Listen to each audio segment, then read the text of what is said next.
बिहार वालों जरा बचकर निकलिएगा, क्योंकि हालात और बिगड़ने वाले हैं। कहीं ऐसा ना हो कि सावधानी हटी और दुर्घटना घटी वाली बात हो जाए। मौसम को लेकर जो अपडेट हम आपको बताने जा रहे हैं वो आपकी चिंता बढ़ा सकती है। हालांकि ठंड के मौसम में इस प्रकार की कनकनी कोई नई बात तो नहीं, लेकिन फिर भी हर साल के आंकड़े इस बात की गवाही देते हैं कि इसी बदलते तेवर वाले मौसम ने कईयों की जान ले ली है।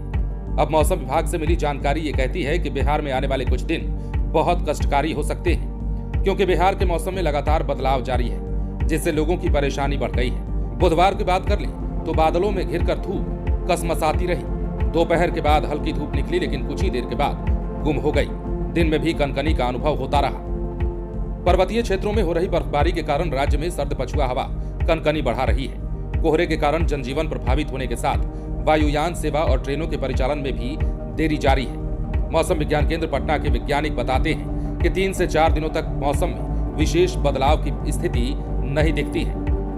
बिहार में जम्मू कश्मीर और हिमाचल प्रदेश से आ रही बर्फीली हवाओं ने पूरे राज्य में कोल्ड डे जैसी स्थिति पैदा कर दी है। एक के बाद एक पश्चिमी विक्षोभ के सक्रिय होने से बिहार में गलन भरी ठंड का दौर जारी रहने की संभावना है। मौसम वैज्ञानिकों के अनुसार जनवरी भर बिहार में इसी तरह सर्द हवाएं डेरा डाले रह सकती हैं। 19 जनवरी से न्यूनतम तापमान में भी गिरावट आने का पूर्वानुमान है। साथ ही दक्षिण मध्य, उत्तर मध्य और पश्चिम बिहार के अधिकतर जिलों में छाए बादल कुछ घंटे रह सकते हैं या फिर कहीं कहीं छट सकते हैं, लेकिन गलन भरी ठंड से मुक्ति मिलने की संभावना नहीं है। कहा जा रहा है कि राज्य के अधिकांश इलाकों में कोहरा छाया रहेगा। मौसम विज्ञान केंद्र पटना के मुताबिक अधिकांश इलाकों में गुरुवार को सुबह के समय कोहरा छाए रहने का पूर्वानुमान था। हालांकि न्यूनतम तापमान में 3 दिन तक बड़े बदलाव के आसार नहीं दिखते। इधर राज्य के कुछ इलाकों में बुधवार को भी बादल छाए रहे, जिसकी वजह से अधिकतम तापमान में 9 डिग्री सेल्सियस तक की गिरावट दर्ज की गई है। तुलनात्मक रूप से गया में पिछले 24 घंटे में उच्चतम तापमान में करीब 9 डिग्री सेल्सियस, जमुई में 7 डिग्री और पूर्णिया और भागलपुर में 4.5 डिग्री सेल्सियस की कमी दर्ज की गई है। बुधवार को पटना में अधिकतम पारे में और कमी दर्ज की गई। IMD के अनुसार राज्य में सबसे अधिक उच्चतम तापमान सुपौल और फारबिसगंज में 20.6 डिग्री सेल्सियस दर्ज किया गया है। राज्य में सर्वाधिक कम न्यूनतम तापमान डेहरी में 9.2 डिग्री सेल्सियस रिकॉर्ड किया गया। IMD के मुताबिक 18 तारीख को एक और पश्चिमी विक्षोभ पाकिस्तान से सक्रिय हो सकता है और इसके असर से पश्चिमी उत्तर भारत के पर्वतीय और मैदानी भागों में ठंड का नया दौर शुरू हो सकता है। 19 जनवरी को पश्चिमी विक्षोभ से न्यूनतम तापमान में भारी गिरावट की संभावना है। घना कोहरा रहेगा।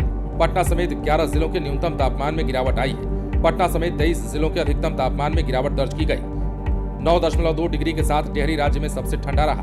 पटना का अधिकतम तापमान 0.8 डिग्री गिरावट के साथ 16.2 डिग्री सेल्सियस रिकॉर्ड किया गया है। राजधानी पटना में ये सब कुछ देखते हुए स्कूलों को बंद कर दिया गया है। कनकनी में वृद्धि के कारण राज्य के कई स्कूलों में एक बार फिर से निजी और सरकारी स्कूलों में 8वीं कक्षा तक की छुट्टियां बढ़ा दी गई हैं। पटना में अब 18 जनवरी तक 8वीं कक्षा तक की क्लासेस जो है संचालित नहीं होंगी। स्कूलों के अलावा आंगनबाड़ी केंद्र भी बंद रहेंगे।